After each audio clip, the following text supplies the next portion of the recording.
Film Hong Kong में एक tsunami के बाद शुरू होती है। शहर अब एक बड़े समंदर में तब्दील हो चुका है, जिसमें खतरनाक जानवर जैसे कि शार्क घूम रहे हैं।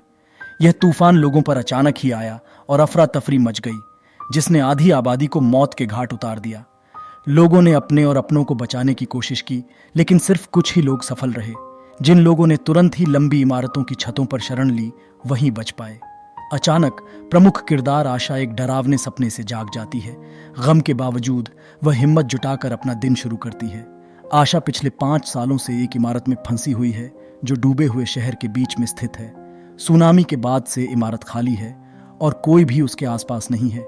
आशा ने अपने सामान को अलग अलग कमरों में छुपा रखा है, ताकि लुटेरे उसे लूट न ले। कुछ समय बाद आशा चुपके से छत पर जाती है। वहां उसने बरसात का पानी इकट्ठा किया हुआ होता है, जिसे वह गर्म करके अपने लिए कॉफी बनाती है। अपनी ड्रिंक का मजा लेते हुए वह एक रेडियो निकालती है, जो पास ही छुपा रखा होता है। नई बैटरियां डालती है और हेडफोन के जरिए म्यूजिक सुनती है। यह छोटी सी खुशी आशा को तसल्ली देती है, जब वह उस शहर को देखती है जो कभी इंसानों से भरा हुआ था। बाद में पता चलता है कि उसकी सबसे बड़ी चुनौतियों में से एक पानी ढूंढना है। जब बरसात होती है तो वह इकट्ठा पानी कपड़े से पोंछती है, निचोड़ती है और बोतल में स्टोर करती है। वह पानी को एक टैंक में छुपा देती है, क्योंकि अक्सर लुटेरे आसपास लूटपाट करते रहते हैं। आशा अपनी बची हुई पानी की बोतलों का बहुत ही ध्यान रखती है और सब कुछ अपनी डायरी में लिखती है। नाश्ते में वह 2 चम्मच नूडल्स खाती है, जो कि पानी में भीगा हुआ होता है, और अपने सामान को जितना हो सके बचाने की कोशिश करती है। अगले सीन में वह उन अच्छे दिनों को याद करती है, जब वह रेस्टोरेंट्स में अपने दोस्तों के साथ मज़ेदार खाने का आनंद लेती थी। अब वह अकेली है, उसके दोस्त चले गए हैं और वह खुशी भरे पल अब सिर्फ एक दूर की याद बन के रह गए हैं। अपने आप को व्यस्त रखने के लिए वह अपने दूरबीन से शहर को देखना शुरू करती है। पूरा शहर अब भी पानी में डूबा हुआ है और सिर्फ कुछ ही इमारतें पानी के ऊपर दिखाई देती हैं। यह एक तरह से वाटर वर्ल्ड जैसा है, बस यहाँ केविन कॉस्टनर नहीं है। जैसे ही वह क्षेत्र को स्कैन करती है, वह कुछ सर्वाइवर्स को एक दूसरी इमारत में देखती है। फिर उसकी नज़र पानी में तैरते एक बॉक्स पर पड़ती है। सोचती है कि शायद उसमें कुछ उपयोगी चीज़ें हो सकती हैं। वह उसे निकालने का फैसला करती है। वह नीचे डूबी हुई इमारत में जाती है और एक पैन का इस्तेमाल करके बॉक्स को अपनी तरफ खींचने की कोशिश करती है, लेकिन पानी में जानवर घूम रहे होते हैं और एक मछली बॉक्स को पकड़ लेती है। आशा को टूटे हुए खिड़की की तरफ खींच लेती है और उसका हाथ चोटिल हो जाता है, लेकिन आशा हार नहीं मानती और किसी तरह से बॉक्स को निकालने में सफल हो जाती है। उत्साहित होकर वह बॉक्स खोलती है और उसमें एक विस्की की बोतल पाती है। क्योंकि वह पीती नहीं है, वह शराब का इस्तेमाल अपने घाव को साफ करने के लिए करती है। रात के समय आशा को कुछ आवाजें सुनाई देती हैं। उसने देखा कि एक ग्रुप लुटेरे इमारत के पास आ रहे हैं खाना ढूंढने के लिए। यह देखकर वह डर जाती है और तुरंत अपना सारा सामान कचरे के नीचे छुपा देती है और खुद को एक कमरे में छुपा लेती है। लुटेरे इमारत में घुस जाते हैं और हर अपार्टमेंट को तलाशने लगते हैं। अचानक ग्रुप में एक नौजवान बिना सोचे समझे बंदूक चलाने लगता है। बंदूक के धमाके की आवाज से आशा अपने दांत भींच लेती है। खुद को शांत करने के लिए वह अपनी यादों में लौट जाती है और अपनी छोटी बहन के साथ गुजारे अच्छे दिन याद करती है। ये यादें उसके दिल को थोड़ा तसल्ली देती हैं। कुछ देर बाद लुटेरे वहां से चले जाते हैं और आशा अपनी छुपने की जगह से बाहर आती है। वह सोने की कोशिश करती है, लेकिन एक बार फिर से वही सपना देखकर परेशान हो जाती है, जहां उसका परिवार डूब रहा होता है और वह कुछ नहीं कर पाती। अगले दिन आशा अपनी जगह को थोड़ा साफ करती है और फिर पानी में उतर जाती है, जो इमारत के नीचे है। वहां उसे कुछ बॉक्स मिलते हैं। एक बॉक्स में उसे जैम की एक बोतल मिलती है और उसकी खुशबू उसका मन हल्का कर देती है, स्ट्रॉबेरी जैम। लेकिन उसकी खुशी ज्यादा देर तक नहीं टिकती, जब उसने बाहर देखा और एक लड़की का तैरता हुआ लाश देखा। ये देखकर वह उदास हो गई और तुरंत वापस अपने कमरे में आ गई। उस रात आशा को फिर से इमारत में कुछ आवाजें सुनाई देती हैं। डर के मारे वह लाइट ऑन करके चेक करती है, लेकिन कुछ नहीं दिखता। कुछ गलत होने का एहसास करते हुए वह हाथ धोती है और अपने आप को तैयार करती है। जाने से पहले आशा अपने हाथ धो रही होती है और साबुन का इस्तेमाल करती है। जैसे ही वह निकलने वाली होती है, उसे एक छोटी लड़की साबुन उठाते हुए नजर आती है। वह लड़की को पकड़ने की कोशिश करती है, लेकिन लड़की लड़ जाती है और दूसरी जगह छुप जाती है।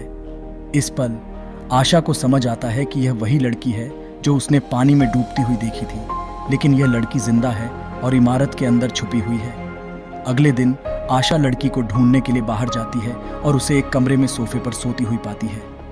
आशा कोई एक्शन नहीं लेती और अपना खाना बनाने के लिए चली जाती है। थोड़ी देर बाद आशा देखती है कि लड़की ने उसकी कई चीजें चुरा ली है, जिसमें उसके परिवार की तस्वीर भी शामिल है। वह लड़की को पकड़ने और फोटो वापस लेने की कोशिश करती है, लेकिन लड़की फिर से भाग जाती है। जैसे ही रात होती है, लड़की पानी से भरे एक कमरे में रहती है। उस पर दया करते हुए आशा नूडल्स बनाती है और उस लड़की के पास ले जाती है। यह लड़की आशा को अपनी छोटी बहन की याद दिलाती है और यह सोच उसे फ्लैशबैक में ले जाती है जब वह अपने परिवार के साथ अपनी बहन का बर्थडे मना रही थी।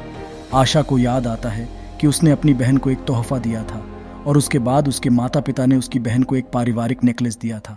यह देखकर आशा को झटका लगता है, क्योंकि उसने हमेशा सोचा था कि यह नेकलेस उसे मिलेगा जब वह बड़ी होगी, लेकिन उसके माता पिता ने उस पर कभी ध्यान नहीं दिया।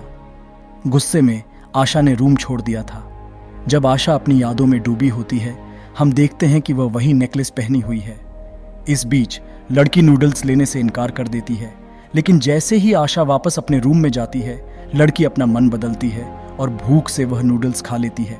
अगले दिन लड़की सारे चोरी किए हुए आइटम वापस कर देती है, एहसानमंद होकर। इससे छूकर आशा उसके लिए खाना बनाती है और दोनों छत पर जाते हैं। इतने सालों बाद किसी के साथ होने पर आशा को अच्छा लगता है, लेकिन इतने समय तक किसी से बात ना करने की वजह से उसे बोलने में मुश्किल होती है। वह लड़की से बात नहीं करती, लेकिन अपने कमरे में उसके लिए एक और बिस्तर लगा देती है। रात को जब दोनों सोने की कोशिश कर रहे होते हैं, लड़की अचानक रोने लगती है। कहती है कि उसे अपने माता पिता की बहुत याद आ रही है। पहली बार आशा उससे बात करती है और उसे दिलासा देती है कि वे उसके माता पिता को ढूंढ लेंगे। लड़की तब अपना नाम बताती है, हाय। अगली सुबह आशा छत पर आसपास का इलाका देखने के लिए जाती है और सामान की खोज में रहती है। हाय को एक चिपचिपी पट्टी दरवाजे पर लगी मिलती है। जिज्ञासा में वह उसे हटा देती है, लेकिन इससे दरवाजा पूरी तरह बंद हो जाता है। पता चलता है कि ताला खराब था और आशा ने दरवाजा खोलने के लिए पट्टी का इस्तेमाल किया था। इसका मतलब है कि वे छत पर फंस गए हैं और नीचे जाने का कोई तरीका नहीं है। इतनी मूर्खता कैसे हो सकती है? आशा घबराने लगती है, डरती है कि वे यहाँ मर जाएंगे, लेकिन छोटी लड़की कूल्ली से एक तार की मदद से ताला खोलने में कामयाब हो जाती है। आशा राहत महसूस करती है और हाई की चतुराई से प्रभावित होती है।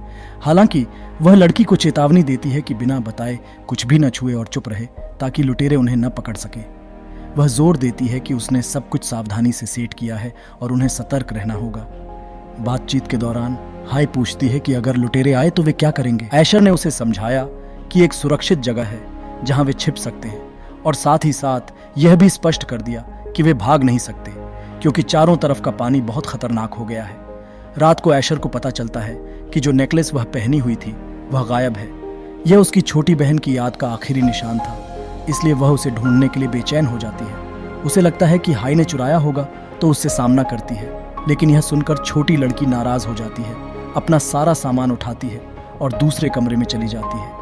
इस स्थिति से ऐशर को अपने अतीत की याद आ जाती है।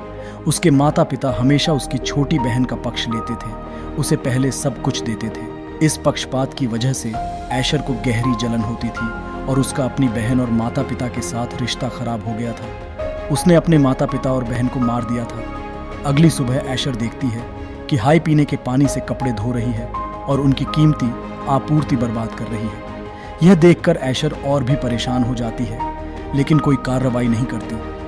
रात को ऐशर एक और भयानक सपना देखती है, जिसमें वह फिर से सुनामी देखती है जिसने उसकी इमारत को बाढ़ में डुबो दिया था। सपने में वह घबराहट में भागती है और चिल्लाने लगती है। सौभाग्य से हाय उसकी चीखें सुनकर उसे धीरे से जगाती है। दोनों फिर से बात करने लगते हैं। ऐशर उसे समझाती है कि पानी को समझदारी से कैसे उपयोग करना चाहिए और सलाह देती है कि विद्युत उपकरणों से दूर रहें और रेडियो को ज्यादा तेज न सुने, वरना लुटेरे आकर्षित हो सकते हैं। एक जिज्ञासु हाय फिर उस कमरे के बारे में पूछती है जो बहुत समय से बंद है, लेकिन वह बताती है कि वहां से बहुत बदबू आती है, इसलिए उन्हें उसे बचना चाहिए। बाद में छोटी लड़की रेडियो सुनती है और जानती है कि पास के शहर में कुछ बचे हुए लोगों को मदद मिल रही है। इस खबर से उत्साहित होकर वह ऐशर के पास जाती है और सुझाव देती है कि उन्हें भी उस शहर तक पहुंचने की कोशिश करनी चाहिए। हालांकि ऐशर मना कर देती है, क्योंकि उसे लगता है कि जोखिम बहुत ज्यादा है। वह समझाती है कि पानी में शार्क भरी हुई है, इसीलिए वे दूसरे शहर तक नहीं पहुंच सकते। ये सुनकर हाय उसे कायर कहती है और गुस्से में कमरे से बाहर चली जाती है। वह अकेले ही बाहर जाने का निर्णय लेती है और प्लास्टिक की बोतलों से एक बेड़ा बनाने लगती है। ऐशर उसे बाहर के खतरों के बारे में चेतावनी देती है, जिसमें खाने और आवश्यक सामग्री की कमी भी शामिल है, लेकिन छोटी लड़की उसकी चिंताओं को नजरअंदाज कर देती है और इसके बजाय एक फ्लेयर गन निकालती है। वह बताती है कि उसने कुछ दिन पहले इसे कबाड़खाने से पाया था और तब से इसे अपनी सुरक्षा के लिए रखा हुआ है। फ्लेयर गन देखकर ऐशर चिंतित हो जाती है, क्योंकि गलती से इसे चलाने से लुटेरे आकर्षित हो सकते हैं। हालांकि वह हाई को डांटती नहीं है और सिर्फ कहती है कि उसने कई बार अपार्टमेंट छोड़ने की कोशिश की है, लेकिन हमेशा असफल रही है। अपनी स्थिति के बारे में बात करते हुए ऐशर एक पुराने हादसे को याद करती है, जब वह अपना घर छोड़ना चाहती थी। वह अपने माता पिता से थक चुकी थी, जो हमेशा उसकी छोटी बहन को प्राथमिकता देते थे और उसे सभी चीजें देते थे जो वह चाहती थी। इस कारण से उनके साथ बड़ी बहस हुई थी और ऐशर ने घर छोड़ने का निर्णय लिया था। वर्तमान में ऐशर को अपना गायब हुआ नेकलेस मिलता है, जो बस एक तरफ गिर गया। हाई ने इसे चुराया था या नहीं, इस बात का कोई सबूत नहीं मिलता है। अपनी गलत फहमी के लिए ऐशर को अपराध बोध होता है और वह हाई से माफी मांगती है। अगले दिन आखिरकार बहुत समय बाद बारिश होती है और दोनों काफी मात्रा में पीने का पानी इकट्ठा करने में सफल हो जाते हैं। इस गतिविधि के दौरान ऐशर को एहसास होता है कि लंबे समय तक अकेले जीवित रहना सुरक्षित नहीं है। ये बेहतर होगा कि वे एक समुदाय में रहें जहां लुटेरे उन तक नहीं पहुंच सके। इसलिए ऐशर अपना मन बदल लेती है और हाई की बेड़ा बनाने में मदद करने का निर्णय लेती है। दृश्य एक फ्लैशबैक में बदलता है और हमें पता चलता है कि जब ऐशर ने घर छोड़ा था तो उसकी बहन ने उसका पीछा किया था। वे सड़क पर चलते रहे और धीरे धीरे एक दूसरे से बात करने लगे, लेकिन जब उन्होंने घर वापस जाने का फैसला किया तभी शहर पर एक जबरदस्त सुनामी आ गई। दोनों ने अपनी पूरी कोशिश की, लेकिन छोटी बहन बच नहीं सकी और दुखद रूप से उसकी मृत्यु हो गई। तब से ऐशर खुद को दोषी मानती रही है कि वह अपनी बहन की रक्षा नहीं कर पाई, लेकिन अब जब उसकी जिंदगी में हाई है, उसकी चोटें भरने लगी हैं। वर्तमान में ऐशर हाई को वही नेकलेस गिफ्ट में देती है, प्रतीकात्मक रूप से उसे अपनी छोटी बहन के रूप में अपनाते हुए। कुछ दिनों बाद बेड़ा तैयार हो जाता है और लड़कियां जाने की तैयारी करती हैं, लेकिन आपदा तब आती है जब हाई गलती से रेडियो चालू कर देती है और लुटेरों को आकर्षित कर लेती है। ये देखकर दोनों जल्दी से अपने सामान को एक कोने में फेंक देते हैं। हाय एक नकली दीवार के अंदर छिप जाती है, जबकि ऐशर बदबूदार कमरे में चली जाती है।